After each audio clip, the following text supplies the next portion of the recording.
Alors SIDO, c'est un événement réservé aux professionnels sur les sujets donc, de l'Internet des objets qui a pour mission de fédérer donc, la filière de l'IoT et donc en accueillant différents experts dans ces domaines. Donc nous avons 350 exposants sur le showroom et puis ensuite c'est évangéliser, sensibiliser en fait les professionnels sur ces sujets, leur indiquer notamment comment intégrer l'IoT dans leur stratégie, comment est-ce qu'ils peuvent repenser en fait leur business model, tout simplement en connectant leurs produits pour pouvoir proposer des services toujours plus innovants à destination de leurs collaborateurs pour gagner finalement en productivité ou bien tout simplement à destination de leurs consommateurs finaux. Nous sommes ici parce que un des rôles essentiels des régions, c'est d'accompagner la transition numérique. C'est un changement de société, c'est un changement très profond. Il concerne tous les Français et toutes les Françaises. Il concerne aussi tous les territoires. Et un des rôles de la région, c'est l'aménagement du territoire et les équilibres entre les différents territoires. Et le numérique est un des beaux outils pour assurer cet équilibre. Justement, avec nos activités, là, c'est très intéressant de voir les startups et aussi les entreprises plus grandes qui travaillent sur des capteurs, sur les communications, sur l'intégration de tout ça pour faire des objets qui nous rendent service dans la vie de tous les jours. Par exemple, il y a quelques jours, on a lancé une application avec des pneus qui sont connectés, qui communiquent en temps réel la température, la pression. Et on a vu que les gens, grâce à ça, peuvent gagner sur circuit des secondes entières autour. C'est-à-dire comme s'ils changeaient de voiture qui multipliaient la puissance de leur moteur, quoi.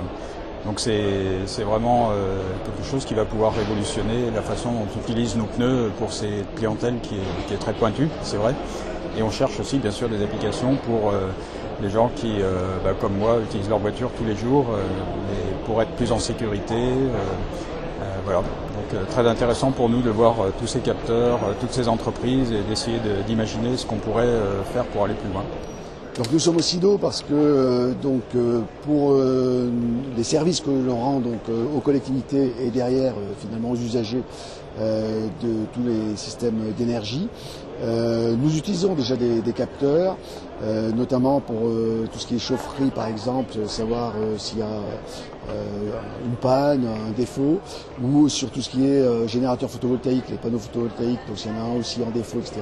De façon à pouvoir réagir au plus vite pour rétablir la bonne production.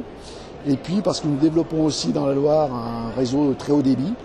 Et demain, grâce à ce réseau très haut débit, on pourra en instantané, par exemple, adapter le réseau, donc la production décentralisée, pour un particulier, par exemple, qui a des capteurs chez lui, et donc la production à la consommation, avec tout le développement de l'autoconsommation demain.